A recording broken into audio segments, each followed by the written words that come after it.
আমি যখন পাহাড়ের কিনারায় চলে গেলাম, বিশাল বড় পাহাড়, পাহাড়ের পাদদেশে আমি দাঁড়ায় দাঁড়ায় মাটি খনন শুরু করলাম। মাটি যখন খুঁড়তেছি, গর্ত যখন গভীর হয়ে গেছে, আমার মেয়েটা আমার দাড়ি থেকে মাটিগুলা সরাইয়া দিতেছি। আমার মেয়েটা কচি হাত দিয়ে আমার শরীরের ঘাম মুছে দিতেছে। তারপরও হুজুর আমার দিলটা নরম হয় নাই যে এই বাচ্চাটাকে আমি হত্যা করব। কিছুক্ষণ পর আমি আমার বাচ্চাটার দিকে তাকায় বললাম, দেখো গর্ত কত সুন্দর হয়েছে। আমার আব্বা বলতে আছে, ও সন্তান, বাচ্চা বলতে আছে, আব্বা জান শুনেন, এত সুন্দর গর্ত বানাইলেন, আপনি নিজে ক্লান্ত হয়ে যাচ্ছেন, কারণটা কি? তখন আমি আমার বাচ্চাটাকে বললাম, দেখো আমি গর্তটা কত সুন্দর করে খনন করেছি। বাচ্চাটা যখন গর্তের দিকে তাকাইছে, তখন আমি বাচ্চাটার শরীরে ধাক্কা মারছি। এক ধাক্কায় বাচ্চাটা উপরে মাটিতে পইরা গেছে।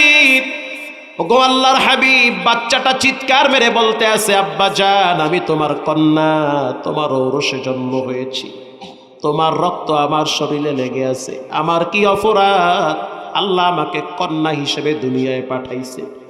মায়ের মুখে শুনছি, মক্কায় যদি কেউ কন্যা হয়ে জন্মগ্রহণ করে তার নাকি সমাজে বসবাস করার কোনো যোগ্যতা থাকে না। বাপ হইয়া কেমনে আপনি আমাকে হত্যা করবেন? জীবনে আপনাকে আমি আব্বা বলে ডাকবো না, আমি জীবনে বলবো না আপনি আমার আব্বা, আমি আপনাকে পরিচয় দিব না, মক্কা ছেড়ে অনেক দূরে চলে যাব, সাইরা দেন আমারে, মাইরেন না রে আব্বা। ওগো আল্লাহর হাবিব, তারপরও আমার দিল নরম হয় নাই। আমি আমার বাচ্চাটার বুকের উপরে পাথর ছেড়ে দিয়েছি। রক্তগুলো ফুলকি মেরে আমার বুকে লাগছে, কপালে লাগছে। এই কথা বলতেছে আর রাসূলুল্লাহর চোখের পানি দরদর করে পড়তেছি। আর বলতে আছে, ওগো দাহিয়াতুল কলবি, নিজের বাপ হইয়া কেমনে এরকম সন্তানকে হত্যা করতে পারে? হুজুর এত বড় পাপ যে করছি, আল্লাহকে আমাকে ক্ষমা করবে নাকি? এটা বলার সাথে সাথে রাসূলুল্লাহ বলল, দাহিয়াতুল কলবি, শুনে নাও, আল ইসলামু ইয়ানহাদিমু মা কানা ক্বাবলাহু। ইসলাম গ্রহণ করার সাথে সাথে রব্বুল আলামিন অতীতের সব গুনাহ আল্লাহ মাফ করে দিয়েছে। কুল আরাআইতুম ইন জাআলাল্লাহু আলাইকুমুল লাইলা সারমাদান ইলা ইয়াউমিল কিয়ামাতি মান ইলাহুন গায়রুল্লাহ। রব্বুল আলামিন বলেন, আমি যদি রাতটাকে টান মেরে কিয়ামত পর্যন্ত করে দেই, এই যে এখন রাত, আল্লাহ বলেন রাতকে যদি আমি টান মেরে কিয়ামত পর্যন্ত করে দেই, পৃথিবীর কোনো নেতা নেত্রীর শক্তি আছে যে রাতটাকে দিন করে দেখাবে? আছে? আল্লাহ বলেন কেউ পারে না, পারি আমি। পারেন কে? জোরে বলেন। রাতকে আমি দিন বানাই, দিনকে আমি রাত বানাই। নদীর পানি ডাইনে নেই, নদীর পানি বামে নেই। একই নদীর পানি এক পাশে মিষ্টি আর এক পাশে লবণ। বান্দা তুমি তাকায় দেখো, বুঝো তোমার রব কি না পারে। তুমি যেটা পারো না সেটা তোমার রব পারে, তুমি যেটা বুঝো না সেটা তোমার রব বুঝে। জোরে বলেন আল্লাহু আকবার। মাঝে মাঝে দেখি সাগরের পানি এমন ভাবে বেড়ে যায়, রাস্তাঘাট, দোকানপাট, মানুষের ঘরবাড়ি পর্যন্ত তলায়া দেয়। আবার সমুদ্রের পানি যখন ভাটা হয় তখন একেবারে নদীর মাঝখানে চর লেগে যায়। ঠিক কিনা বলেন? আল্লাহ বলে, বান্দা সমুদ্রের পানি কখনো কখনো আমি উত্তাল তরঙ্গমালা করে দেখাই, আবার কখনো কখনো এটাকে দুর্বল করে করে করে করে সমুদ্রের মাঝখানে চর ফালায় দেই। এই সবগুলো দেখে বুঝে সিদ্ধান্ত নাও, তোমার রব একজন, তিনি হলেন কে? পৃথিবীর ভিতরে প্রত্যেকটা বস্তুকে আল্লাহ তাআলা বাধ্য করেছেন। আল্লাহ অর্ডার করছে, চাঁদ তুমি প্রত্যেক দিন উঠবা, আলো দিবা। আবার যখন 15ই রজনী আসবে তখন তুমি সুন্দর করে এটাকে বিস্তার লাভ করাবা। আবার মাঝে মাঝে চাঁদের আলোকে আল্লাহ তাআলা দুর্বল করে দেয়। সূর্য প্রতিদিন উঠবা আবার প্রতিদিন অস্তে যাবা, প্রতিদিন রাত হবা প্রতিদিন দিন হবা। এই আবর্তন বিবর্তন সব কিছু একজনে ঘটায়, তিনি হলেন কে? আল্লাহ হলেন রব, আর তার প্রিয় রাসূল হলেন রহমত। ওয়ামা আরসালনাকা ইল্লা রাহমাতাল লিল আলামিন।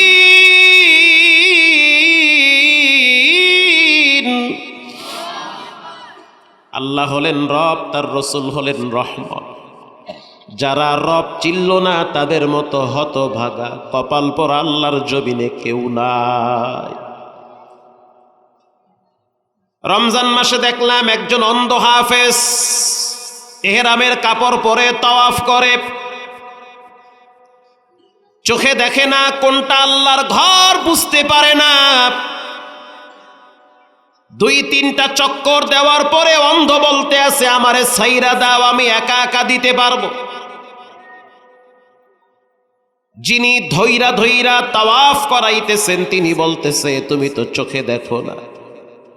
অন্ধ বলে, আমি যদিও চোখে দেখি না, কিন্তু রবের দয়া মায়া তার কুদরতের ঘেরান আমি নাকে পাই।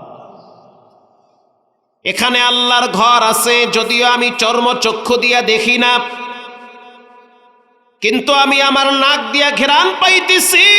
এখানে আল্লাহ তাআলার কুদরত, জান্নাতের একটা পাথর আছে, এই পাথরটার নাম হলো হজরে আসওয়াদ। এই পাথরটা ডাইরেক্ট জান্নাত থেকে একজন পাঠিয়েছেন, তিনি হলেন কে? আর একটা পাথর আছে, নাম হলো মাকামে ইব্রাহিম। ইব্রাহিম আলাইহিস সালাতু ওয়াস সালাম যেই পাথরে দাঁড়াইয়া আল্লাহর ঘর নির্মাণ করেছে, আল্লাহু আকবার বলেন। ওই পাথরটা দেখবেন গোল্ডেন কালারের একটা সুন্দর বাক্স বানায়া ভিতরে আটকায় রাখছে। ওই পাথরটার দিকে যদি তাকান এখনো দেখবেন ইব্রাহিম নবীর পায়ের চিহ্ন লেগে আছে। ইব্রাহিম নবী যখন আল্লাহর ঘর বানাইতেছিল, একা একা বানাইতে কষ্ট হয়। আপনারা যেমন জমিনের ভিতরে গাছ লাগান, অথবা যখন আম পাকার পরে আম পাড়তে যান, একা একা পাড়তে কষ্ট হয়, তখন আপনার সন্তান আপনার সহযোগী হয়। যখন আপনি ক্ষেতের ভিতরে ধান কাটতে যান, আপনার সন্তান তখন আপনার সহযোগী হয়। যখন আপনি অটো নিয়ে রাস্তায় নামেন, অটো যখন চালাইতে কষ্ট হয়, চার্জ কমে যায়, একা বাড়ি নিয়ে আসতে পারেন না, ছেলে ধাক্কা মারে। আসার সময় দেখলাম পাম্পে পাম্পে লম্বা হুন্ডার সিরিয়াল। কিছু দূর যাওয়ার পরে দেখি এক হুন্ডা বাফে ঠেলে পোলায় সাফে, তার মানে তেল ফুরায় গেছে, বাবা এটাই না বাড়ি আনতে পারে না, ছেলে ধাক্কা দেয়। আছে না নাই? রাস্তাঘাটে এখন আগের মতো আর পিকআপ বাড়ায় না। কি এক জ্বালা! আগে যেমন ভোম ভোম শব্দ হইতো, এখন আর হয় না। কিছুদিন আগেও যখন দেখতাম এক হুন্ডায় 3 জন চড়তো, মাথায় 2 জন উঠত, ঠিক কিনা বলে? এখন দেখি 3 জনে মিললে একটারে ধাক্কায়। কিছুদিন আগেও দেখছি সোজা রাস্তা হুন্ডা চালায় বেহা বেহা কইরা। এই বছর বাস অ্যাক্সিডেন্ট অনেক হয়েছে, কিন্তু হুন্ডা অ্যাক্সিডেন্ট বেশি হয় নাই। কথা কন না, আরো জোরে বলেন, ঠিক কিনা বলেন? হুন্ডা অ্যাক্সিডেন্ট কম হয়েছে না বেশি হয়েছে? এই 2-20 বছরের ভিতরে এবছর ঈদে হুন্ডা অ্যাক্সিডেন্ট সবচেয়ে কম হয়েছে। ভাই, তেল কম থাকার পরেও যদি 2-4টা মানুষের জীবন বাঁচে, আমি মনে করি তেল কম থাকা ভালো, তারপরেও হুন্ডার নিয়ন্ত্রণ থাকা দরকার।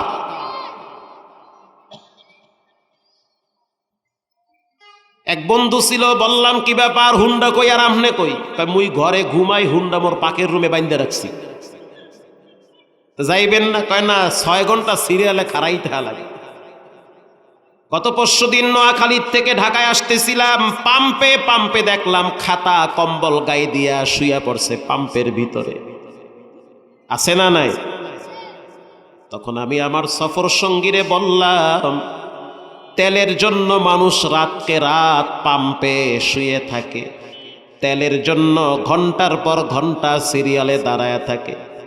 বড় কষ্ট লাগে এই মানুষগুলা 10টা মিনিটের জন্য নামাজে দেরি করতে চায় না, ঠিক কিনা বলেন? এখন তেল যদি আল্লাহর পক্ষ থেকে বন্ধ হয়ে যায় তখন কি অবস্থা হইবে? বিদ্যুৎ তো শেষ হয়ে যাইবে, তোমার মোবাইল তখন যাইবে কই? আদিকালে চললে যাওয়া লাগবে। আগের যুগে মোবাইল টোবাইল চলবে না, পাড়া পুতায় ঠেলা লাগবে, ব্যালেন্ডারও বাস্ট হয়ে যাইবে। চাপ কল দিয়া চাপতে চাপতে লেডিস জন্ডি সব একাকার হয়ে যাবে। দোয়া করেন আল্লাহ তাআলা যেন বিশ্বের পরিস্থিতিকে শিথিল করে দেয়, ঠান্ডা করে দেয়, আমিন বলেন। প্রিয় ভাইয়েরা আমার, ইব্রাহিম আলাইহিস সালাতু ওয়াস সালাম আল্লাহর ঘর বানাবার জন্য যখন হাতটা বাড়াইলেন, রব্বুল আলামিন তাকায় দেখলো যে তার প্রিয় খলিল ইব্রাহিম আলাইহিস সালাতু ওয়াস সালাম তার কষ্ট হইতেছে। আল্লাহ বলল, ইব্রাহিম তুমি তোমার সন্তানকে তোমার সহযোগী করে নাও, তুমি আমার ঘর নির্মাণ করবে আর তোমাকে সহযোগিতা করবে তোমার সন্তান ইসমাঈল। সুবহানাল্লাহ বলে। ইব্রাহিম আলাইহিস সালাতু ওয়াস সালাম যখন আল্লাহর ঘর বানাইতেছিলেন,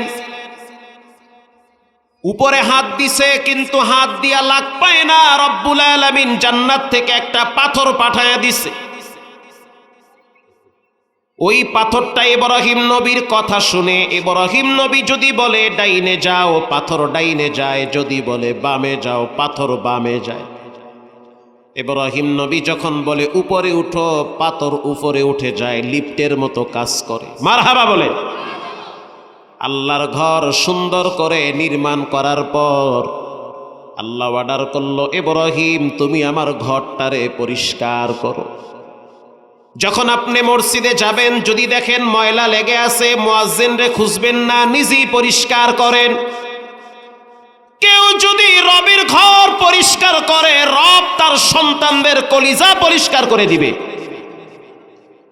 ইমাম তালাশ কইরেন না, নিজেই আল্লাহর ঘর সাফ করেন আর মনে মনে নিয়ত করেন, আমার আব্বা ইব্রাহিম নবী তিনি তো আল্লাহর ঘর বাইতুল্লাহ পরিষ্কার করেছে। আমি যদিও বাইতুল্লাহে যেতে পারি নাই, কিন্তু আল্লাহর ঘর আমাদের মহল্লার মসজিদকে আমি পরিষ্কার করি। রব চাইলে পুরা পরিবারটাকে সংস্কার করে, পরিশুদ্ধ করে, তাকওয়ার ঈমান দ্বারা নূরে আলোকিত করে দিবে। ইসমাঈল আলাইহিস সালাতু ওয়াস সালাম যখন তার বাবার সহযোগিতায় লেগে গেল, আল্লাহ রাব্বুল আলামিন বলল, وَإِذْ بَوَّأْنَا لِإِبْرَاهِيمَ مَكَانَ الْبَيْتِ إِبْرَاهِيمَ طَهِّرْ بَيْتِيَ لِلطَّائِفِينَ وَالْعَاكِفِينَ তুমি আমার ঘরটারে পরিষ্কার করো। ইব্রাহিম নবী আল্লাহর ঘর পরিষ্কার করলো। আল্লাহ অর্ডার করলো, ওয়াআযিন ফিন্নাসি বিল হজ, তুমি আজান দাও। মক্কায় একটা পাহাড় আছে, নাম হলো জাবালে আবু কুবাইস। ইব্রাহিম নবী জাবালে আবু কুবাইস পাহাড়ে দাঁড়ায় গেল, তাকায় দেখতেছে শুধু পাথর আর মরুভূমি আর বড় বড় পাহাড়। ইব্রাহিম নবী বলল, আল্লাহ এখানে কোনো মানুষ নাই, কোনো ঘনবসতি নাই, এমনকি এখানে জনমানবহীন একটা বিচ্ছিন্ন এলাকা। এখানে আমি আজান দিলে আমার আজান কারা শুনবে? কারা আমার আহ্বানে তোমার ঘর মসজিদে আসবে? আল্লাহ বলল, ইব্রাহিম তোমার দায়িত্ব হলো আজান দেওয়া, আর আমার দায়িত্ব হলো মানুষের কানে আজানের আওয়াজ পৌঁছায় দেওয়া। পৃথিবীর কেউ যদি ভালো কাজে না আসে, তুমি একা যাও, হয়তো তোমার রব তোমাকে কবুল করেছে। ইব্রাহিম আলাইহিস সালাতু ওয়াস সালাম তিনি যখন আজান দিলেন, আল্লাহ রাব্বুল আলামিন সেই আজানের আওয়াজ পৃথিবীর প্রত্যেকটা মানুষের কানে পৌঁছায়া দিয়েছে। যেই মানুষটা মায়ের পেটে ছিল তার কানেও আল্লাহ আজানের আওয়াজ পৌঁছাইছে। হাদিসে আসছে, যে ব্যক্তি ইব্রাহিম নবীর আওয়াজে একবার আহ্বানে সাড়া দিয়েছে, লাব্বাইক বলেছে, আল্লাহ রাব্বুল আলামিন তাকে জীবনে একবার মক্কায় লাব্বাইকের আওয়াজ দেওয়ার তৌফিক দিবে। কেউ যদি 2 বার আওয়াজ দেয় লাব্বাইক, তাকে আল্লাহ তাআলা 2 বার হজ করার তৌফিক দিবে। কেউ যদি 3 বার দেয়, তাকে 3 বার হজ করার তৌফিক দান করবেন। ইব্রাহিম আলাইহিস সালাতু ওয়াস সালাম আল্লাহর ঘর নির্মাণ করার পর আযান দিল, পরিষ্কার করল। এরপরে ইব্রাহিম আলাইহিস সালাতু ওয়াস সালাম কাবা ঘরটারে বুকের সাথে জড়ায়া ধরছে। জড়ায়া ধইরা চোখের পানি ছেড়ে আল্লাহর দরবারে একটা দোয়া করেছে। প্রত্যেকটা ভালো কাজের পরে রবের দরবারে দোয়া করলে সেই দোয়া কবুল হয়। তাওয়াফ করার পরে দোয়া করলে কবুল হয়। উমরা করার পর দোয়া করলে কবুল হয়। জুমার সালাতের পর, আসরের পর, মাগরিবের আগে দোয়া করলে দোয়া কবুল হয়। শবে কদরের রাতে দোয়া করলে দোয়া কবুল হয়। ঈদের রাতে দোয়া করলে দোয়া কবুল হয়। সন্তান ভূমিষ্ঠ হওয়ার পর বাচ্চা কোলে নিয়ে যদি দোয়া করেন, সেই দোয়া রব্বুল আলামিন কবুল করে।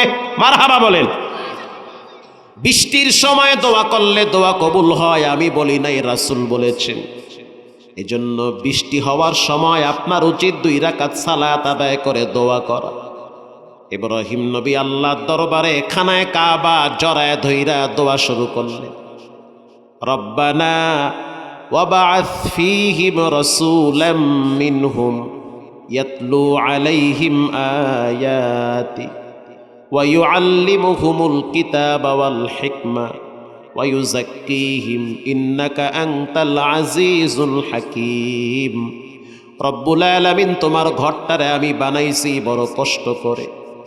আজ তোমার দরবারে আমি একটু দোয়া করতেছি, তুমি আমার বংশের ভিতরে একজন রসুল পাঠাইও, একজন নবী দুনিয়াতে পাঠাইও, যেই নবী কিনা মানুষদেরকে কোরআন শিক্ষা দিবে, যেই নবী মানুষের দিল পরিষ্কার করবে, তোমার দিকে আহ্বান করবে। মারহাবা বলে। তো আপনার আমার প্রিয় নবীর মর্যাদা কত বেশি। এমনে এমনে দুনিয়ায় আসে নাই। ইব্রাহিম নবীর দোয়া কবুল করেছেন কে? আপনার আমার প্রিয় নবী মুহাম্মদুর রাসূলুল্লাহ সাল্লাল্লাহু আলাইহি ওয়াসাল্লাম, তিনি দুনিয়াতে আসছে ইব্রাহিম নবীর বংশে, ইসমাইল নবীর বংশে। মারহাবা বলে। আল্লাহর হাবিব দুনিয়াতে আসার পর তিনি যখন তাওহীদের দাওয়াত দিলেন, রিসালাতের দাওয়াত দিলেন, রবের পথে মানুষদেরকে আহ্বান করলেন, যখন তিনি নবুয়তি প্রাপ্ত হলেন, আল্লাহ রাব্বুল আলামিন বলল, গো আমার হাবিব, এখন আর গোপনে দাওয়াত চলবে না, প্রকাশ্যে দাওয়াত দেন। প্রিয় নবী প্রথম দাওয়াত দিলেন তার কলিজার টুকরা আপন চাচাকে।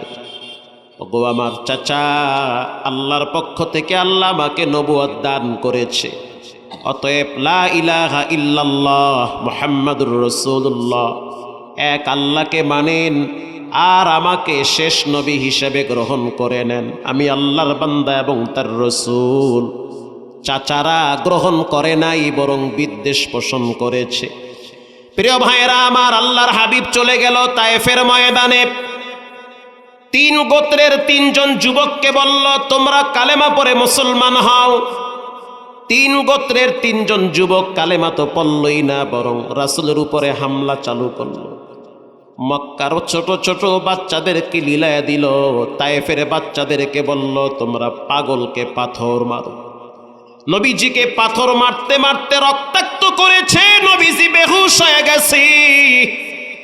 আল্লাহর হাবিবের জুতা মোবারক পর্যন্ত রক্তে আটকে গেছে, নবীজি হাঁটতে পারে না। নবীজি একবার বসে পড়ল, বেঈমানেরা আবার তাকে ধরে দাঁড় করাইছে।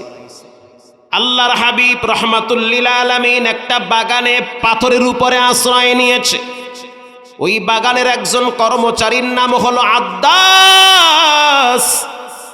1 গ্লাস আঙ্গুরের রস নিয়ে নবীর সামনে দাঁড়ায় বলল, রাহমাতুল লিল আলামিন, আমি শুনতে পাইছি শেষ জমানার নবী তায়েফে আগমন করেছে। আল্লাহু আকবার বলেন। এই শরবত আপনি পান করেন। আল্লাহর হাবিব শরবত পান করলো আর বলল, তোমার নাম কি? আদ্দাস। বলে, হ্যাঁ, আমার নাম আদ্দাস। তুমি কি ইউসুফ নবীর ইউনুস নবীর গ্রামের মানুষ? বলে হ্যাঁ, আমি ইউনুস নবীর গ্রামের মানুষ। তবে আপনি কেমনে জানলেন যে আমার বাড়ি ইউনুস নবীর গ্রামে? আল্লাহর নবী বলল, ইউনুস সেও নবী, আমিও নবী। এক নবীর খবর আর এক নবীর কাছে থাকবে না, এটা তো হতে পারে না। চোরের খবর চোরের কাছে থাকে, ডাকাতের খবর ডাকাতের কাছে থাকে, আলেমের খবর আলেমের কাছে থাকে, নবীদের খবর নবীদের কাছে থাকে। জোরে বলেন ঠিক কিনা? আল্লাহর হাবিব তায়েফ থেকে চলে আসলো মক্কায়। মক্কায় আসার পর মনটা বড় খারাপ, দাওয়াত নিয়ে গেলাম, কেউ গ্রহণ করলো না। আল্লাহর হাবিবের ওই সময়টা, ওই বছরটাকে বলা হয়েছে আমুল হুজন, কষ্টের বছর। প্রত্যেকটা মানুষের জীবনে কিছু সময় কাটে বড় কষ্টে, কিছু সময় কাটে বড় সংকীর্ণতার সহিত, কিছু সময় কাটে ব্যথিত অবস্থায়, কষ্টের কথা বলতেও পারে না, সহ্য করতে পারে না। ওই সময় সে চায় কেউ যদি আমার পাশে একটু আমাকে সান্ত্বনা দিত। মানুষের ন্যাচারালি অভ্যাস হলো, মানুষ যখন বিপদে পড়ে, মুসিবতে পড়ে, মানসিক টেনশনে থাকে, তখন সে চায় আমার পাশে একজন বন্ধু আমাকে সান্ত্বনা দিবে। আল্লাহর নবী সে তার হুজরাখানায় চলে গেল, নিজ ঘরে। নিজের ঘরে যাওয়ার পরে বলতে আছে, আরশের মালিক আল্লাহ, এমন একজন বন্ধু যদি পাইতাম, যেই বন্ধুর কাছে আমি মনের কষ্টের কথা শেয়ার করতাম, এমন একজন দোস্ত যদি পাইতাম যার কাছে আমার মনের কষ্ট ব্যথার কথা শেয়ার করতাম, যে আমাকে সান্ত্বনা দিবে। আল্লাহর হাবিব এটা বলতে বলতে বলতে বলতে হাতিমে কাবার কাছে চলে গেছে। ওখানে যাওয়ার পর চোখের পানি ছেড়ে বলল, মালিক, আপনি আমাকে কাদের হাতে ছেড়ে দিয়েছেন? এরা তো আমাকে ইচ্ছা মতো আঘাত করে। এটা বলতে বলতে রহমাতুল্লিল আলামিন মনে কষ্ট নিয়ে উম্মে হানির ঘরে ঘুমায় গেল। গভীর রাত, নবীজি বলল, অন্ধকার রাত, গভীর রাত। ওই গভীর রাতে আমি তাকায়া দেখলাম আমার ঘরের ছাদ ফাঁকা হয়ে গেছে। আল্লাহু আকবার বলেন। আমি যখন উপরের দিকে তাকাইলাম, বুঝতে পারলাম কে যেন ওই ফাঁক দিয়া ভিতরে ঢুকতেছে। মুসলিম শরীফের হাদিস, আল্লাহর নবী বলেন, আমি বুঝতে পারলাম, তাকায়া দেখলাম যে হযরত জিবরাইল ওই ছাদের ফাঁক দিয়া ভিতরে ঢুকছে। আল্লাহু আকবার বলেন। ফানাজালা জিবরাইল, জিবরাইল সেই ঘরের ভিতরে প্রবেশ করল। প্রবেশ করার পর আমি প্রশ্ন করলাম, ভাই জিবরাইল কেন আসছে? জিবরাইল বলতে আছে, ইন্নাল্লাহা ইয়াকরাউকাস সালাম, আল্লাহ রাব্বুল আলামিন আপনাকে সালাম দিয়েছে। আল্লাহু আকবার বলে। শুধু সালাম দেয় নাই, আল্লাহ তাআলা আপনার অপেক্ষায় আছে। আল্লাহ আপনাকে নেওয়ার জন্য আমি জিবরাইলকে পাঠিয়ে দিয়েছে। লম্বা ইতিহাস আপনারা জানেন, পৃথিবীর কোন নবীকে রব্বুল আলামিন মেরাজ করান নাই। আপনার আমার প্রিয় নবীকে সশরীরে বাইতুল্লাহ থেকে বাইতুল মুকাদ্দাস, ওখান থেকে প্রথম, দ্বিতীয়, তৃতীয়, চতুর্থ, পঞ্চম, ষষ্ঠম, সপ্তম আকাশ, আরশে আজিম পর্যন্ত সফর করিয়েছেন একজন, তিনি হলেন কে? আল্লাহর নবী বলেন, বাইতুল্লাহ থেকে যখন আমাকে বাইতুল মুকাদ্দাস নেওয়া হইল, সুবহানাল্লাযী আসরা বিআবদিহি লাইলাম মিনাল মাসজিদিল হারাম।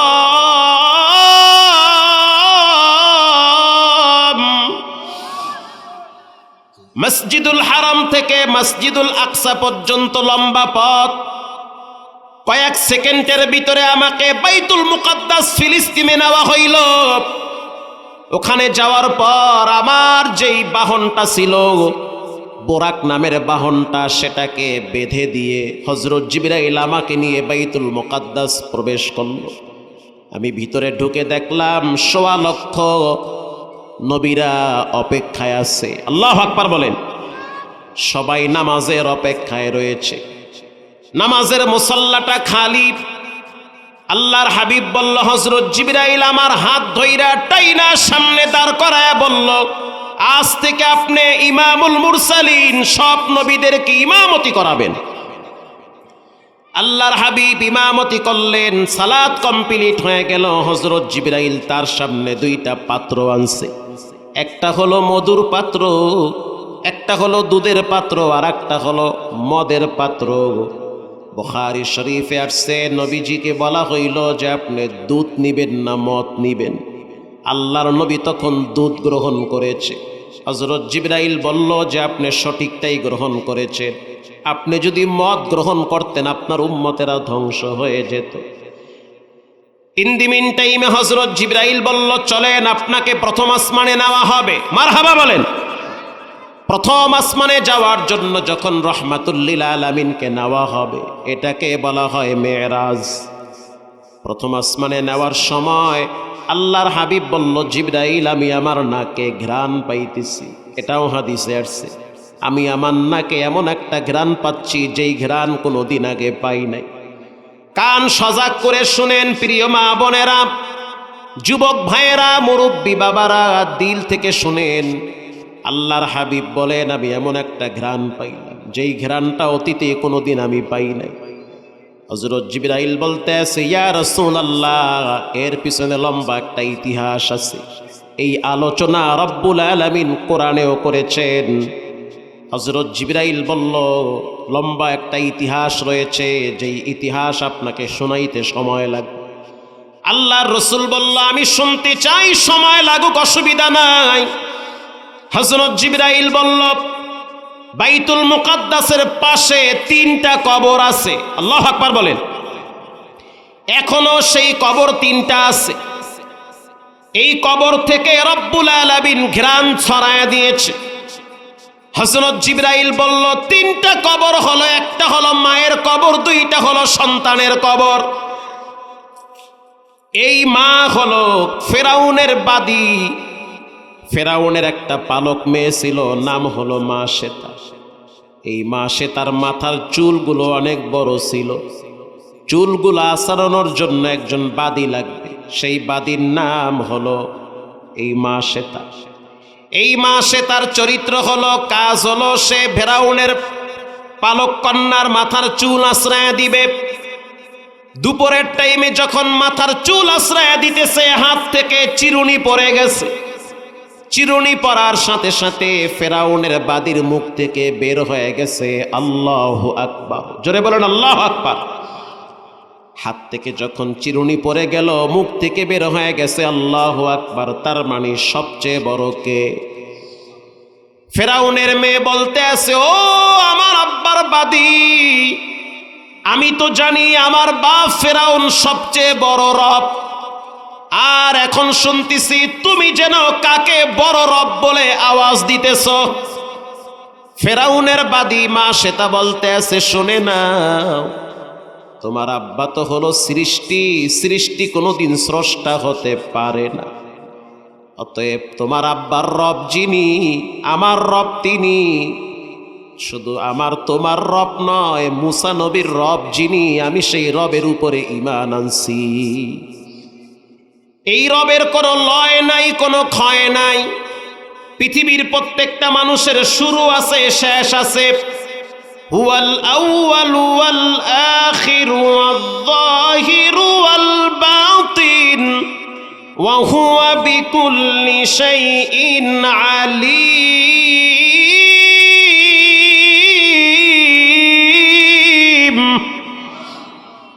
রব্বুল আলামিনের কোনো শেষ আছে নাকি? আছে। এটা বলার সাথে সাথে ফেরাউনের বাদীর মেজাজ গরম, ফেরাউনের পালক কন্যার মেজাজ গরম হয়ে গেছে। ফেরাউনকে সংবাদ দিল যে তোমার বাদী মুসার রবের উপরে ঈমান আনছে।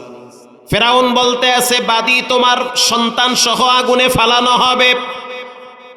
বাদী বলতে আছে আগুনে ফালাইতে পারো, আফসোস নাই, তারপরও আমি আমার রব থেকে চুল পরিমাণ পিছপাও হটবো না। আল্লাহু আকবার বলেন। ভাই হরেনের আওয়াজটা কি দেন না কেন? এই আওয়াজটা কি বন্ধ হয়ে গেছে? এটা দেন, একটু বাড়ায় দেন একটু। প্রিয় ভাইয়েরা আমার, ফেরাউন জল্লাদকে অর্ডার করলো একটা তৈলের ড্যাগের ভিতরে তৈল ছেড়ে দাও। বিশাল বড় একটা ড্যাগের ভিতরে তৈল ছেড়ে দিল, নিচ থেকে আগুন ধরায় দিছে। আগুন ধরায় দেওয়ার পর তৈল টকবক করে ফুটা শুরু হয়ে গেছে। ইন দি মিন টাইমে ফেরাউন অর্ডার দিল যে মা শ্বেতা এবং তার 2 বাচ্চারে আবার সামনে নিয়ে আসো। ইসলাম এই পর্যন্ত এমনে এমনে আসে নাই, অনেক কষ্ট, অনেক ত্যাগ, অনেক জুলুম নির্যাতন সহ্য করে ইসলাম আজ পর্যন্ত এসেছে। আল্লাহু আকবার বলেন। ফেরাউন যখন বলল যে মুসা নবীর রবকে ছেড়ে দাও, মহিলা বলতে আছে পৃথিবীর সব কিছু আমি ছাড়তে পারি কিন্তু আমার রবকে আমি ছাড়তে পারি না। ফেরাউন বলতে আছে তাহলে শুনে নাও, আমি তোমার বাচ্চাগুলারে তৈলের ভিতরে ছেড়ে দিব। মহিলা বলতে আছে বাচ্চা ছাড়তে পারো, তারপরও আমি আর আমার রবকে ছাড়বো না। চোখের সামনে বড় বাচ্চাটার ডেনা ধইরা আগুনের ভিতরে ছাইরা দিছে। যখন আগুনের ভিতরে ছেড়ে দিল, মায়ের চোখের পানি টপ টপ করে গড়ায়া পড়া শুরু হয়ে গেছে। পরে পৃথিবীর ভিতরে এমন একটা সম্পদ আল্লাহ মানুষকে দান করেছে, যেই সম্পদের নাম হলো মা। যার জীবনে মা বেঁচে আছে সে যেন মনে করে তার জীবনে সব কিছুই আছে। যার জীবনে মা নাই সে যেন মনে করে তার জীবনে কিছুই নাই। কারণ কষ্টের দিনে আপনার মা পাশে ছিল, আর সুখের দিনে আপনার মা কবরে চলে গেছে। দৌলদিয়ায় যেই গাড়িটা পানিতে পড়ে গেল আপনারা অনলাইনে দেখছে, মা তার বাচ্চারে জানলার ফাঁক দিয়া ছাইরা দিছে, তুমি বাইচা যাও, আমি মা পানিতে ডুবে যাব, আফসোস নাই।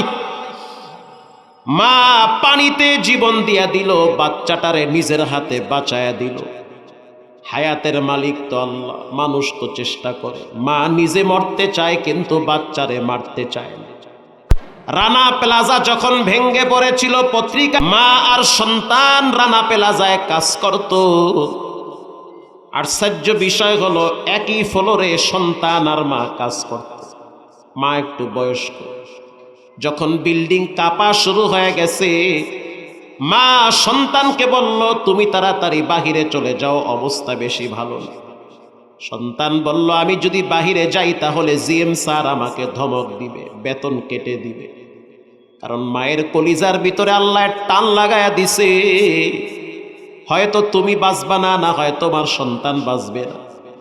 মা চিৎকার মাইরা বলতে আছে চাকরি লাগবে না, তুমি আগে বাঁচো, বেতন লাগবে না, তুমি আগে বাঁচো। সন্তানটারে ধমক দিয়া বাহিরে নামায়া দিল। 3-4 মিনিট পরেই রানা প্লাজার ধসে পড়ে গেল, হাজার হাজার মানুষ মারা গেল, মাও মারা গেছে। সন্তান কান্দে আর কয় মা কেমনে বুঝলো যে রানা প্লাজা ভেঙ্গে পড়ো। ওরে মা চিন্তা করলো মা আর সন্তান একসাথে বের হয়ে গেলে হয়তো চাকরি কারোই থাকবে না, আর যদি বিল্ডিং কোনো সমস্যা হয় তো সন্তানটা বেঁচে যাক, যা হওয়ার আমার হয়ে যাক।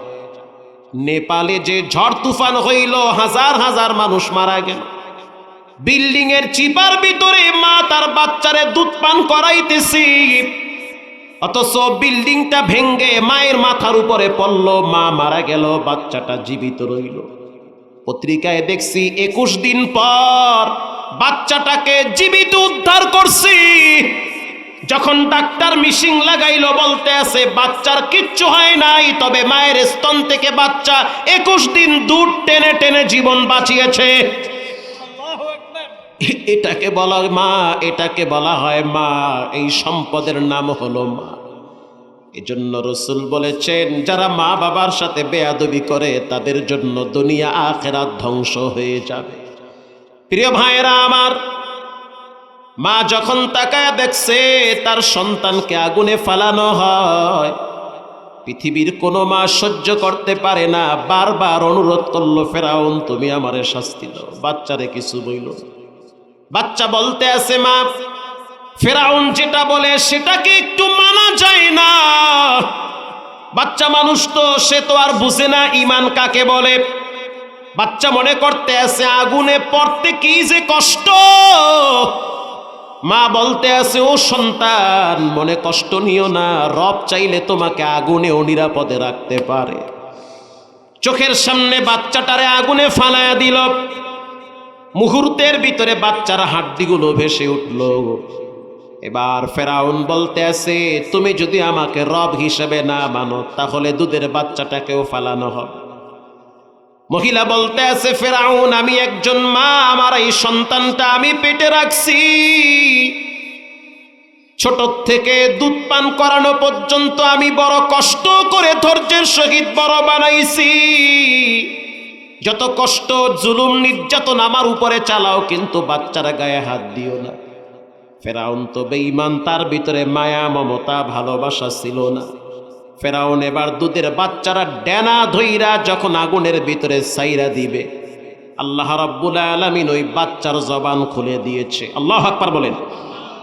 বাচ্চা এবার চিৎকার মেরে বলেন, আন্দারামা দরবি বরহানে হো তাগবিনি আশরাতে কা সালেহ, আন্দারামা দরকে মন ইজা খোশা गर से दर सूरत मियाने আগোশা। মা তুমি মনে করেছো এটা আগুন, তোমার বাহ্যিক চোখ দিয়া দেখতে মনে হয় আগুন, কিন্তু না না, আমার রব এই আগুনের ভিতরে আমাদেরকে শান্তির বাগান বানায় দিছে। খবরদার ফেরাউনের সামনে মাথা নত করা যাবে না, ঈমান ছাড়া যাবে না। এবার বাচ্চাও শহীদ হয়ে গেল। ফেরাউন এবার সিদ্ধান্ত নিল মহিলাটাকে আগুনের ভিতরে ছেড়ে দিবে।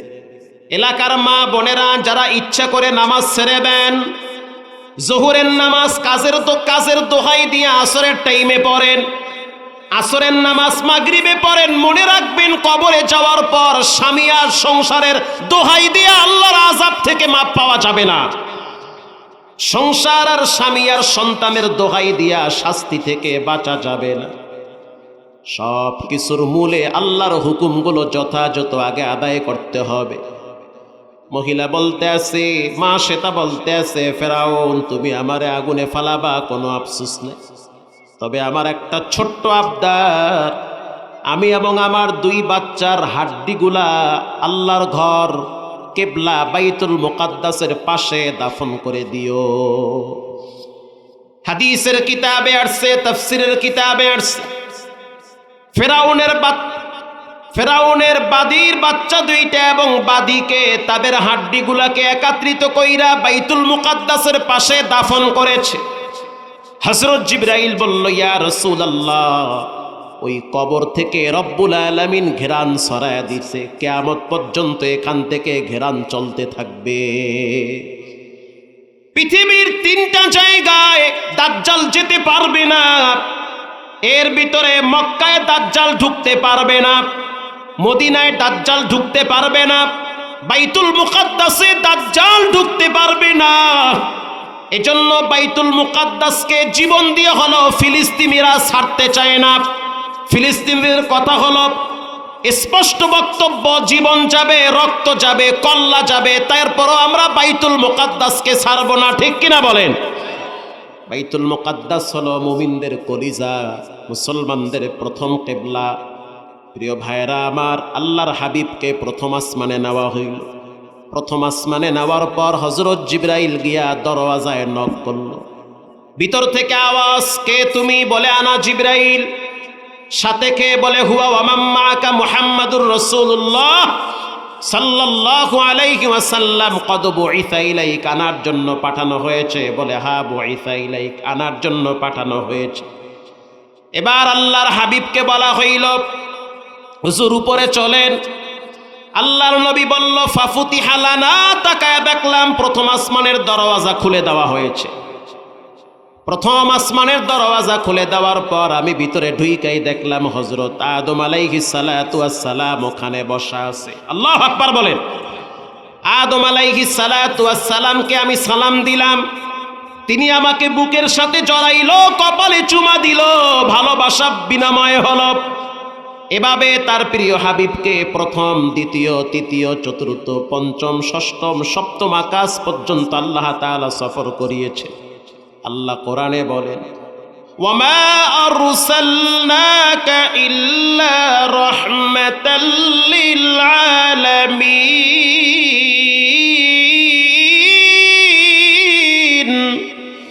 রব্বুল আলামিন বলেন আমি হইলাম রব, আমার রসুল হইল রহমত। আল্লাহ হলেন রব, তার রসুল হইল রহমত। প্রিয় ভাইরা আমার, রসুলের ভালোবাসা যার অন্তরে থাকবে না সে কোনোদিন জান্নাতে যেতে পারবে না। নবীর মোহাব্বত যদি অন্তরে না থাকে, সংসার, স্ত্রী, ধন সম্পদ এগুলোর কোনো মূল্যই থাকবে না। এমনকি নবীজির প্রেম যার কলিজায় না থাকে তার ভিতরে তো ঈমানই থাকে না। নবীজি বলেন যারা আমাকে জীবন দিয়ে ভালো না বাসতে পারে, এমন সন্তান, স্ত্রী, সম্পদের চেয়ে বেশি ভালো না বাসে, ততক্ষণ পর্যন্ত তারা ঈমানদার হতে পারবে না। প্রিয় ভাইয়েরা আমার, সাহাবীদের ভিতরে নবীর প্রেম ভালোবাসা কত বেশি ছিল শুনে নেন। একজন কালো সাহাবী নবীর সামনে দাঁড়ায় গেছে। আয়েশা বলতে আছে, ওগো আল্লাহর হাবিব, আমার শরীরের চামড়া বড় কালো, চেহারাটা বড় কালো, আমি মদিনায় থাকি, আমার বাড়ি মদিনায়, আমি যে কালো মানুষ, আমার চামড়া যে কালা, আমি যে দেখতে যে সুন্দর না, আল্লাহ কি আমার মতো কালা মানুষটারে জান্নাতে জায়গা দিবে? নবীজি বলল, তুমি যদি আল্লাহর উপরে ঈমান আনো এবং রাসূলুল্লাহর প্রতি বিশ্বাস স্থাপন করো, তাহলে মনে রাখবা তোমার ঠিকানা হবে আল্লাহর জান্নাতে। হুজুর, আমি 8 বছর আগে কালেমা পড়ছি, 8 বছর আগে আমি ঈমান আনছি, 8 বছর পর্যন্ত আমি আপনার কাছে থাকি, কিন্তু আজকে একটা কষ্ট নিয়ে আপনার কাছে আসছি। এই মহল্লার ভিতরে কোনো মানুষ তার মেয়েকে আমার কাছে বিবাহ দিতে চায় না, কারণ আমি কালো মানুষ, দেখতে সুন্দর না, যার কারণে কারো মেয়ে আমার কাছে দিতে চায় না। আমার বিবাহের প্রয়োজন, আমার বিবাহের বয়স হয়েছে, আমার ঈমান দিন দিন কেমন জানি হয়ে যাচ্ছে। রাসূল বলেন, বিবাহের আগে ঈমান অর্ধেক, বিবাহের পরে ঈমান ফুল হয়ে যায়। মারহাবা বলেন। অতএব আমার বিবাহের প্রয়োজন। আল্লাহর হাবিব একটা চিঠি লেখলো, যাও চিঠিটা ওয়াহাব নামের ব্যক্তির কাছে পৌঁছায় দাও। ওয়াহাবের একটা সুন্দরী, সুশ্রী, রূপসী কন্যা আছে।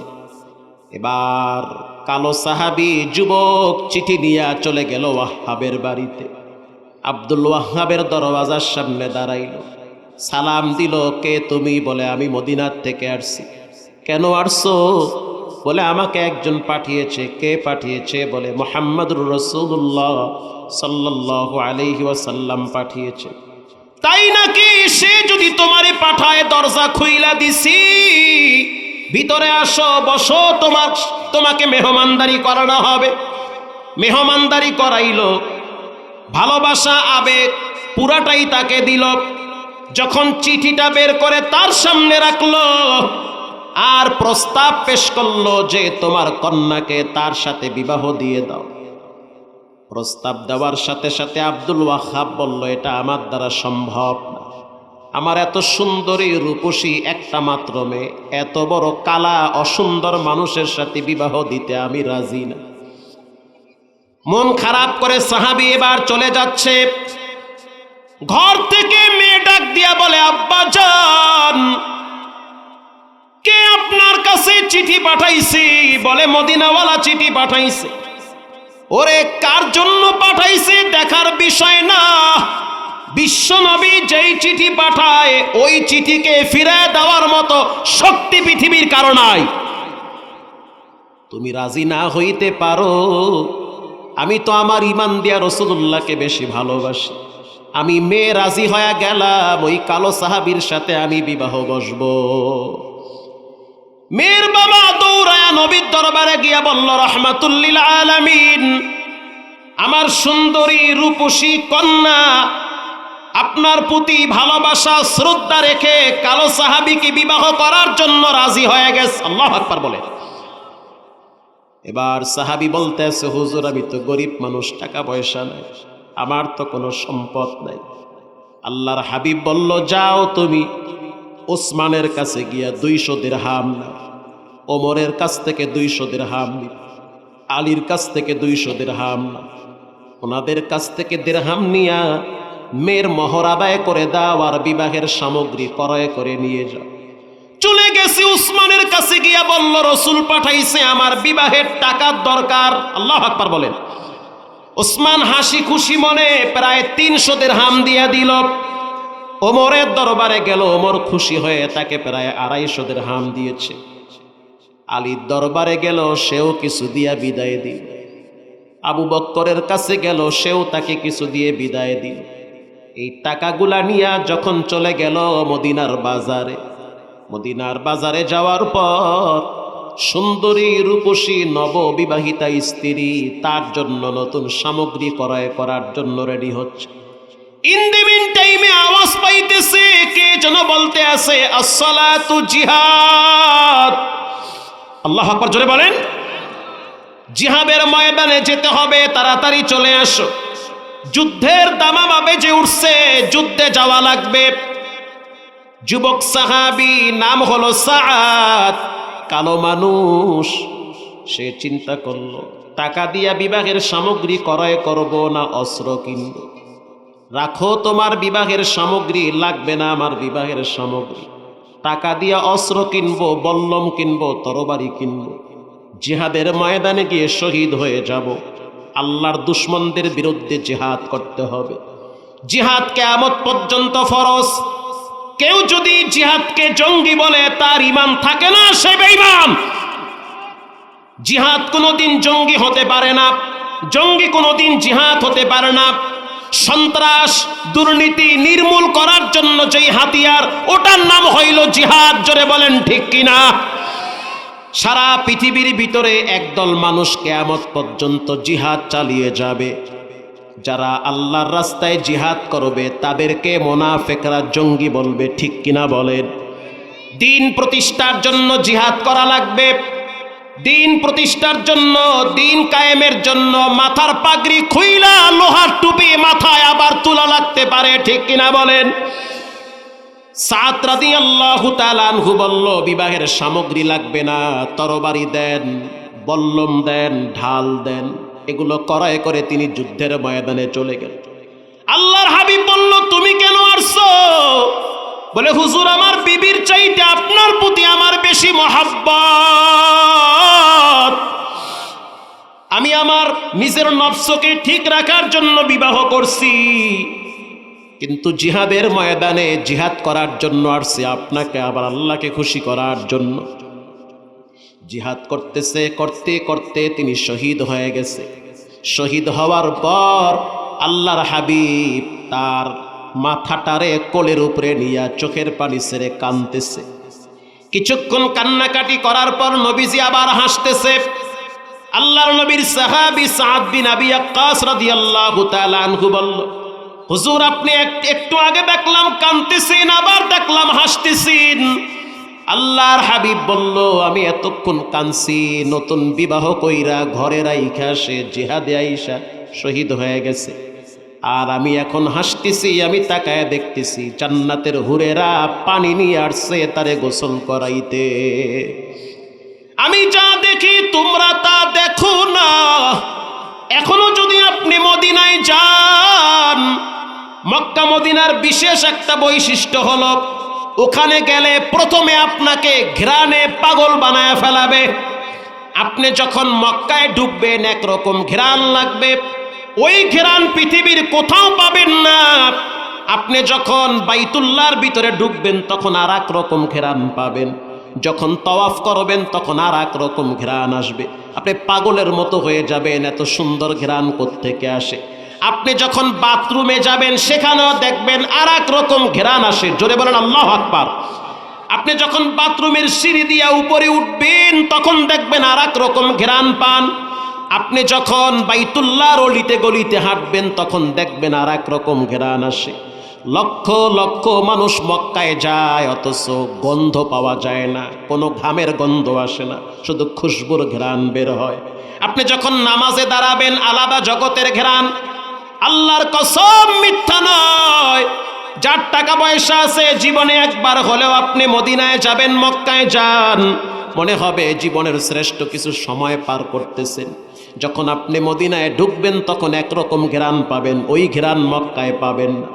যখন আপনি নবীর রওজার সামনে দাঁড়াবেন এমন একটা ঘ্রাণ পাবেন, তখন মা বাবা সন্তান স্ত্রীর কথা ভুলে যাবেন। তখন মনে হবে আপনি রিয়াজুল জান্নাত, জান্নাতের বাগানে দাঁড়িয়ে আছেন। এই আলাদা জগতের শান্তি বুঝানো যাবে না। মিষ্টি কেমন লাগে ভাই, খাইয়া দাও কেমন লাগে, ওখানে দাঁড়াইলে কেমন লাগে, দাঁড়ায় দেখেন কেমন লাগে। মদিনার বাতাস পৃথিবীর শ্রেষ্ঠ বাতাস। আল্লাহু আকবার বলেন। প্রিয় ভাইরা আমার, আল্লাহর নবী উহুদের ময়দানে সাহাবীদেরকে নিয়ে যখন অংশগ্রহণ করার পর যুদ্ধ যখন শেষ হয়ে গেল, 70 জন সাহাবীকে বিনা জানাজায়, বিনা কাপনে, এরপরে বিনা গোসলে দাফন দেওয়া হবে। আল্লাহর হাবিব ডাক দিয়া বলল, কারা কারা শহীদ হয়েছে তাদের লাশগুলা জমা করে দাও। একজন মহিলা অনেক দূর থেকে আইসা পিছনে দাঁড়ায় চোখের পানি ছেড়ে কান্দে আর বলে, হুজুর আপনি একজন সাহাবীকে বিনা গোসলে দাফন দিবেন না। আল্লাহর নবী বলল, কে সেই সাহাবী? মহিলা বলতে আছে, গতকালকে আপনি না বিয়ে পড়াইছেন, ওই সাহাবীর নাম হলো হযরত হানজালা। হানজালারে বিয়ে পড়াইছেন। বাসর ঘরে গেল, বাসর ঘর থেকে গোসল ফরজ হয়ে গেল। গোসল করার জন্য যখন গোসলখানায় গেছে, গোসলখানায় যাওয়ার পর হঠাৎ কানে আওয়াজ পাইল, কদ কুতিলা মুহাম্মদ, মুহাম্মদ শহীদ হয়ে গেছে, মুহাম্মদকে হত্যা করেছে। এটা শোনার সাথে সাথে স্ত্রীকে বলল, গোসল করার টাইম নাই, এই নাও লঙ্গি, আমারে দাও তরবারি। আরে নবী যদি না থাকে, কিসের আমার গোসল, কিসের আমার বউয়ের সাথে সুন্দর সংসার, আমি জিহাদের ময়দানে যাব। হুজুর আপনার প্রেমে পাগল হইয়া গোসল করার টাইম পাই নাই।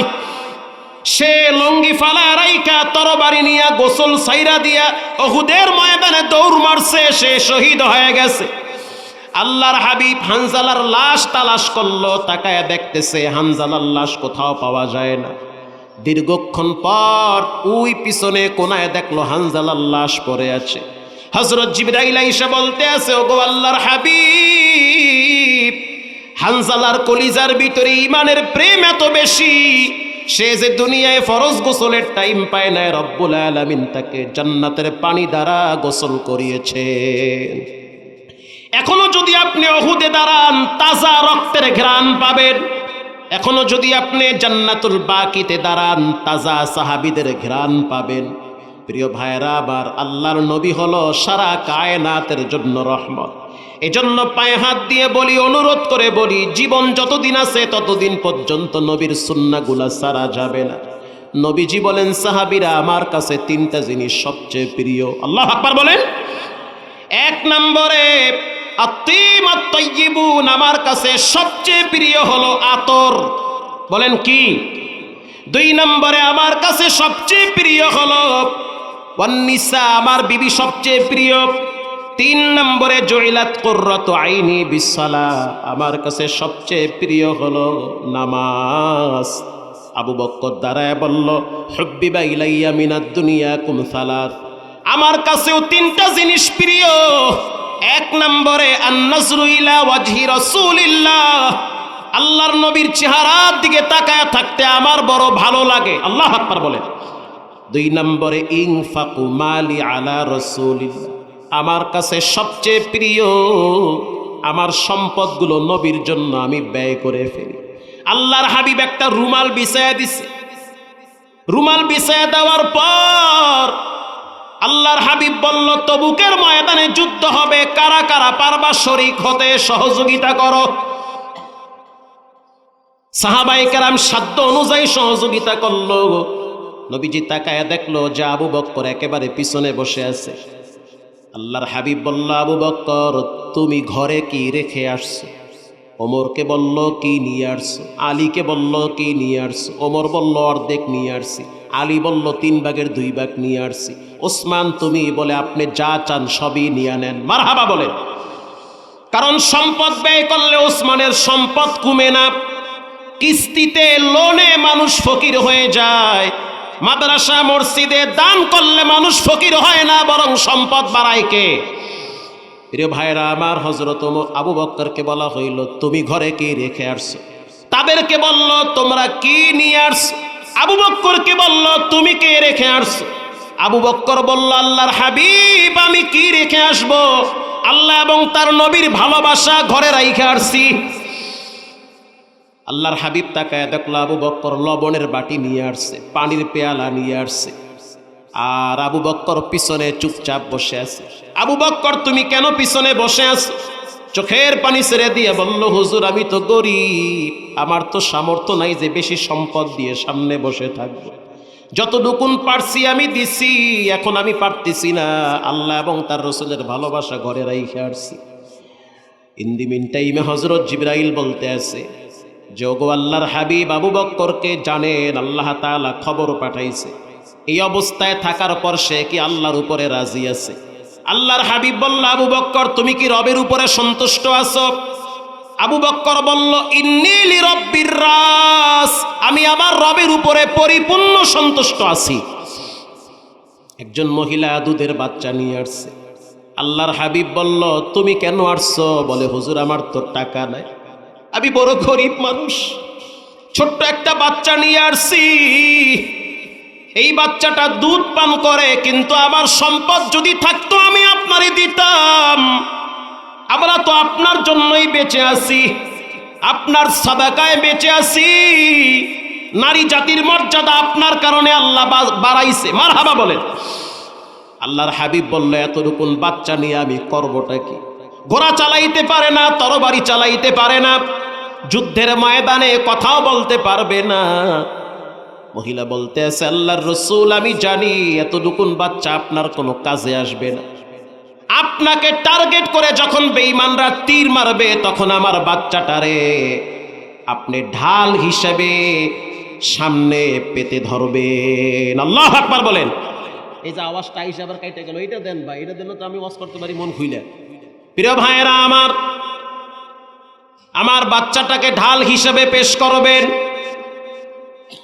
যখন তীর আসবে, প্রত্যেকটা তীর আমার বাচ্চার কলিজায় লাগবে, আপনি নিরাপদে থাকবেন। মারহাবা বলেন।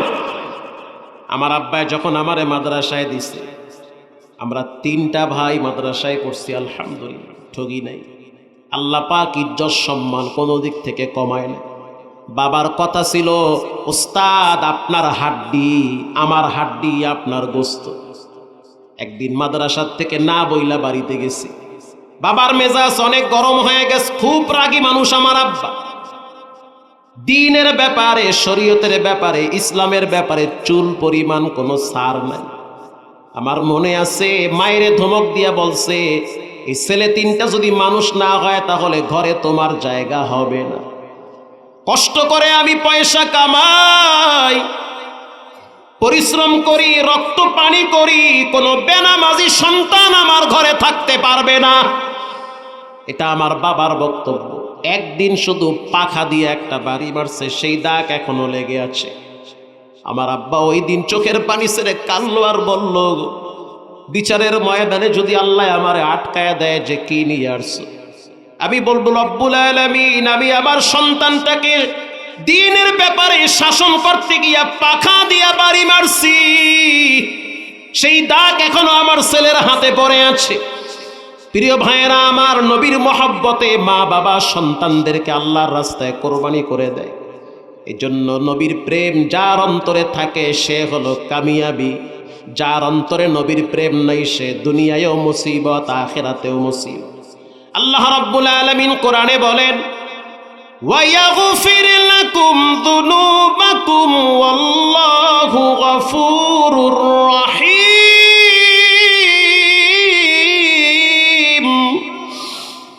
ওগো আমার হাবিব, আপনি জানায়া দেন, যারা আমাকে ভালোবাসতে চায় তারা যেন আপনি নবীর আনুগত্য করে। যদি আপনি নবীকে মানে, আপনার সুন্নাহ মানে, ওয়ায়াগফির লাকুম যুনুবাকুম আল্লাহু গফুরুর রহিম, তাদের সব গুনাহ মাফ করে দিবেন কে? ছোট্ট একটা ঘটনা বলে আপনাদের থেকে দোয়া নিব। একজন লোক উঠবেন না ইনশাআল্লাহ, জোরে বলেন। আল্লাহর হাবিব মক্কার চত্বরে বসে আছেন। ইন দি মিন টাইমে হযরত জিবরাইল এসে বলল, হুজুর, আপনার মনটা বুঝি খুব খারাপ। বুঝছি, মক্কার বেঈমানেরা আপনার উপরে অনেক জুলুম করে। কিন্তু আগামীকাল এমন একজন ব্যক্তি আপনার হাতে হাত রেখে কালেমা পড়বে, আপনার দিল বড় ঠান্ডা হয়ে যাবে। আল্লাহর হাবিব বলল, কে কালকে কালেমা পড়বে? জিবরাইল বলল, আসলেই দেখবেন কালকে কে আসে। আল্লাহর নবী জোহরের পরে অপেক্ষায় আছে, দেখি কোন ব্যক্তি কালেমা পড়বে, কে ঈমান আনবে, কে নিজেকে জাহান্নামের আগুন থেকে মুক্ত করবে। কোনো আওয়াজ করবেন না, আমার দিকে তাকায় থাকেন। নবীজি অপেক্ষায় আছে। কিছুক্ষণ পর তাকায় দেখলো অনেক সুন্দর একটা লম্বা মানুষ নবীর সামনে আসছে। দেখতে অনেক সুন্দর, স্বাস্থ্য অনেক ভালো। মক্কার ভিতরে 1,00,000 মানুষ যদি রাস্তা দিয়ে হাঁটতো, ওই ব্যক্তির মাথাটা সবার উপরে চলতো। আল্লাহু আকবার বলেন। এত লম্বা মানুষ ছিল। কেউ যদি একবার দেখতো, বারবার তাকে তাকাইতো। ওই ব্যক্তি আইসা মনটা দুর্বল করে নবীর সামনে হাঁটু গেড়ে বসে পড়ল আর বলতে আছে, আমি বুঝতে পারছি আমি ভুল পথে আছি, আমি আর দেরি করতে চাই না, আমি কালেমা পড়ে ঈমান এনে মুসলমান হতে চাই। আল্লাহর হাবিব এই কথা শোনার পর নবীজি দাঁড়ায় গেছে। মারহাবা বলেন। আনন্দে আত্মহারা হয়ে তাকে বুকের সাথে জড়ায় ধরল, কপালে চুমো দিল, কালেমা পড়াইল। নবীজি এতটাই আনন্দিত হইল যে অতীতে এত আনন্দ নবীজি কোনোদিন পায় নাই। আল্লাহর হাবিব তাকে অনেক বিষয়ে পরামর্শ দিল।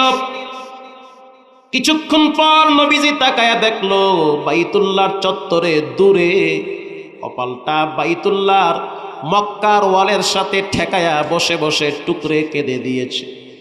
নবীজি প্রশ্ন করল, কেন কাঁদেন? সে কালো একটা চাদর টাইনা চোখের পানি মুইসা বলতে আছে, হুজুর, অতীতের কিছু কথা মনে পড়ে গেছে। অতীতের কথা কি মনে পড়ল? ওই ব্যক্তি বলল, আল্লাহর হাবিব, আপনি তো জানেন আমার একটা বদ অভ্যাস ছিল, আমি চূড়ান্ত পর্যায়ের খারাপ মানুষ। ওই সাহাবীর নাম হলো দাহিয়াতুল কলবি। আল্লাহু আকবার বলেন। আল্লাহর হাবিব বলল, কি তোমার মনে কষ্ট, কি ব্যথা নিয়ে তুমি বলতে চাও বলো। আল্লাহর রসুলকে বলল, গো আল্লাহর হাবিব শুনেন, আমার যখন কন্যা সন্তান হয় তখন আমি প্রচন্ড মানসিক যন্ত্রণায় ছিলাম। আমি তখন সফর করার জন্য দামেস্কে গিয়েছিলাম। দামেস্কের থেকে যখন আমি আসলাম, আসার পরে শুনলাম আমার স্ত্রী একটা সন্তান জন্ম দিয়েছে। সন্তানটা আমার সামনে আসে না, তার মা গোপনে ঘরে আটকায় রাখে, কারণ আমার সামনে আসলে আমি সন্তানটারে হত্যা করব। কিছুদিন পরে আমার সন্তানটাকে আমার স্ত্রী পিছনে নিয়ে আমার সামনে আইসা বলল, একটা সন্তান রব আমাদেরকে দান করেছে, হত্যা করা যাবে না। তুমি যদি সন্তানটার দিকে তাকাও তাহলে তোমার বড় মায়া লাগবে। তুমি যেমন সুন্দর, তোমার সন্তানটাও তোমার চেয়ে বড় সুন্দর। আল্লাহ একটা ফুটফুটে গোলাপ কন্যা সন্তান দান করেছে। ওগো আল্লাহর হাবিব, আমি আমার স্ত্রীকে বললাম, আমি তোমার বয়ান শুনতে চাই না, আমি সেই কন্যা সন্তানটার চেহারা দেখতে চাই।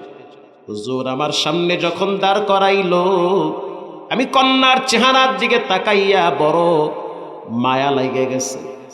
আমি ভালোবাসায় পড়ে গিয়েছি। এত সুন্দর একটা কন্যা আমাকে দান করেছে, আমার বাচ্চাটা আমাকে আব্বু আব্বু বলে ডাকে, বড় মায়া লাগে।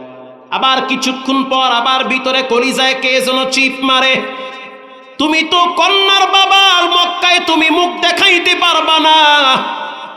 মাঝে মাঝে ভিতরে পশুর চরিত্র জাগ্রত হয়, মনে চায় বাচ্চাটারে হত্যা করি। আবার যখন বাচ্চাটা আব্বা আব্বা বলে ডাকে, তখন মায়াটা বড় বিস্তার করে। আমার স্ত্রীকে বললাম, সন্তানটার নাম কি রাখছো? বলে, দেখতে সুন্দর, নাম রাখছি জামিলা। আল্লাহু আকবার বলে। জামিলুন, বড় সুন্দরী, দেখতে সুন্দর, এজন্য নাম রাখছি জামিলা। ওগো আল্লাহর হাবিব, আমি আমার স্ত্রীকে বললাম, বাচ্চাটারে তো আমি ভালোবাসি, বাচ্চাটা আমার অনেক পছন্দ হয়েছে, এটাকে হত্যা করা যাবে না। আমি স্ত্রীকে মিথ্যা বুঝাইয়া বাচ্চাটাকে বেড়ানোর কথা বলে নিয়ে রওনা হয়েছি। কিছু দূর যাওয়ার পর একটা বস্তা হাতে নিলাম, মাটি খনন করার একটা কোদাল নিয়েছি। আমার মেয়েটা বুঝতে পারে নাই যে বস্তার ভিতরে কোদাল আছে, আর সেই কোদাল দিয়া মাটি কাইটা তাকে জিন্দা দাফন করা হবে। কিছু দূর যাওয়ার পর আমার মেয়েটা বলে, আব্বা জান, এত সুন্দর রাস্তা রাইখা জঙ্গলার দিকে কেন আসতেছেন? আমি কোনো কথাই বলি না, চুপ হয়ে গেছি।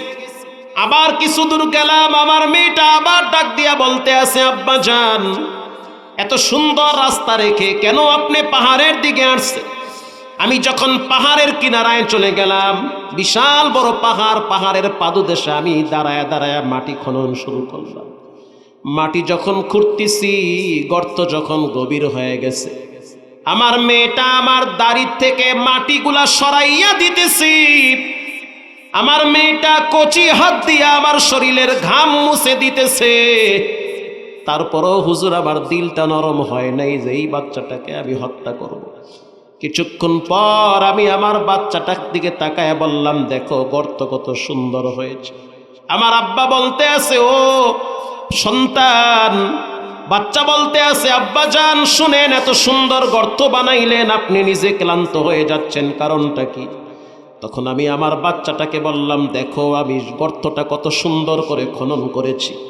বাচ্চাটা যখন গর্তের দিকে তাকাইছে, তখন আমি বাচ্চাটার শরীরে ধাক্কা মারছি। এক ধাক্কায় বাচ্চাটা উপরে মাটিতে পইরা গেছে। ওগো আল্লাহর হাবিব, বাচ্চাটা চিৎকার মেরে বলতে আছে, আব্বা জান আমি তোমার কন্যা, তোমার ঔরসে জন্ম হয়েছি, তোমার রক্ত আমার শরীরে লেগে আছে, আমার কি অপরাধ? আল্লাহ আমাকে কন্যা হিসেবে দুনিয়ায় পাঠাইছে। মায়ের মুখে শুনছি, মক্কায় যদি কেউ কন্যা হয়ে জন্মগ্রহণ করে তার নাকি সমাজে বসবাস করার কোনো যোগ্যতা থাকে না। বাপ হইয়া কেমনে আপনি আমাকে হত্যা করবেন? জীবনে আপনাকে আমি আব্বা বলে ডাকবো না, আমি জীবনে বলবো না আপনি আমার আব্বা, আমি আপনাকে পরিচয় দিব না, মক্কা ছেড়ে অনেক দূরে চলে যাব, সাইরা দেন আমারে, মাইরেন না রে আব্বা। ওগো আল্লাহর হাবিব, তারপরও আমার দিল নরম হয় নাই। আমি আমার বাচ্চাটার বুকের উপরে পাথর ছেড়ে দিয়েছি। রক্তগুলো ফুলকি মেরে আমার বুকে লাগছে, কপালে লাগছে। এই কথা বলতেছে আর রাসূলুল্লাহর চোখের পানি দরদর করে পড়তেছি। আর বলতে আছে, ওগো দাহিয়াতুল কলবি, নিজের বাপ হইয়া কেমনে এরকম সন্তানকে হত্যা করতে পারে? হুজুর এত বড় পাপ যে করছি, আল্লাহকে আমাকে ক্ষমা করবে নাকি? এটা বলার সাথে সাথে রাসূলুল্লাহ বলল, দাহিয়াতুল কলবি, শুনে নাও, আল ইসলামু ইয়ানহাদিমু মা কানা ক্বাবলাহু। ইসলাম গ্রহণ করার সাথে সাথে রব্বুল আলামিন অতীতের সব গুনাহ আল্লাহ মাফ করে দিয়েছে। হুজুর বাচ্চা হত্যার গুনাহ বলে সেটাও রব মাফ করে দিয়েছে। এই প্যান্ডেলে এমনও মায়ের সন্তান আছেন যারা নিজের হাতে নিজের মায়ের কবরে রাইখা আসছে। কত বছর হয়ে গেছে, এখনো পর্যন্ত মায়ের চেহারা দেখতে পারেন। আমি জীবনে অনেক মানুষ দেখছি কোটি কোটি টাকা দিয়া মসজিদ বানাইছে মায়ের নামে, বাবার জন্য মাদ্রাসা নির্মাণ করেছে। ইবনে সিনা এখনো দুইজন ডাক্তার আছে যাদের বাড়ি হলো সিরাজগঞ্জ, আর একজনের বাড়ি হলো শেরপুরে। গেছি সেই মাহফিল, বিশাল বড় মাদ্রাসা, এত সুন্দর প্রতিষ্ঠান, মনে হয় যেন ভিতরটা বেহেশতখানা বানায় রাখছে। অথচ তার থাকার মতো ঢাকায় একটা ফ্ল্যাট নাই। এত বড় ডাক্তার নিজে ভাড়া থাকে বনানীতে, আর গ্রামে কোটি কোটি টাকা দিয়া বিশাল বড় প্রতিষ্ঠান করেছে মায়ের জন্য। হুজুর আমি ডাক্তার হইছি মায়ের দোয়ায়, আল্লাহু আকবার বলেন। মানুষ আমাকে সম্মান করে মায়ের দোয়ায়, আমার কলমের ধার আমার মায়ের দোয়ায়। আজ আমার মা কবর দেশে চলে গেছে, আমার আপন বলতে দুনিয়াতে কেউ নেই। অতএব বেঁচে থাকলে অনেক টাকা কামানো যাবে। মায়ের মাগফিরাতের জন্য একটা মাদ্রাসা বানায় দিছে। ঢাকায় থাকি, কত রকমের মানসিক অশান্তি। গ্রামে আসি, ফজরের টাইমে যখন মাদ্রাসায় যাই, বাচ্চারা যখন পড়ে, তখন আমার দিল ঠান্ডা হয়ে যায়। এই প্যান্ডেলে অনেক মায়ের সন্তান আছেন যারা নিজের হাতে নিজের মারে কবরে রাখছে, নিজের হাতে নিজের আব্বারে কবরে রাখছে। আলহামদুলিল্লাহ, ঠকবেন না, রব্বুল আলামিন সম্পদ কোথার থেকে বাড়াবে কল্পনাই করতে পারবেন। পুরা প্যান্ডেলে আমি 20টা মা ভক্ত সন্তান চাই, 20 জন চাই। আমিও এক অন্ধ মা ভক্ত সন্তান। যখন যা বলে তখন সাথে সাথে কোনো দিকে তাকাই না। কয়েক লাখ টাকা দিয়া মসজিদ বানাইছে, এই ওয়াজ কইরা চিল্লায়া গ্রামে। মাদ্রাসাও করছি, কয়েক কোটি টাকা খরচ কইরা। ঠকি নাই আমি আল্লাহ। 20 জন মানুষ চাই, মাত্র 1000 টাকা করে মায়ের জন্য ফালাবেন। ঠকবেন না, মরার আগে হইল রব আপনারে বাইতুল্লাহ কবুল করবে। পুরা প্যান্ডেলে কয়েকজন লোক প্রথমে হাত তুলেন, প্রথমে একজন হাত তুলেন, 1000 টাকা দিবেন মাত্র। মায়ের জন্য মারহাবা, কপাল খুলে যাবে। মা ভক্ত সন্তান কে আছেন একটু দেখান তো আমাকে হাত। একজন পেয়েছি। আর কে আছেন? দুইজন। ঠকবেন না, চেহারা দেইখা রাখেন, কোনোদিন ঠকবে না তারা ইনশাআল্লাহ।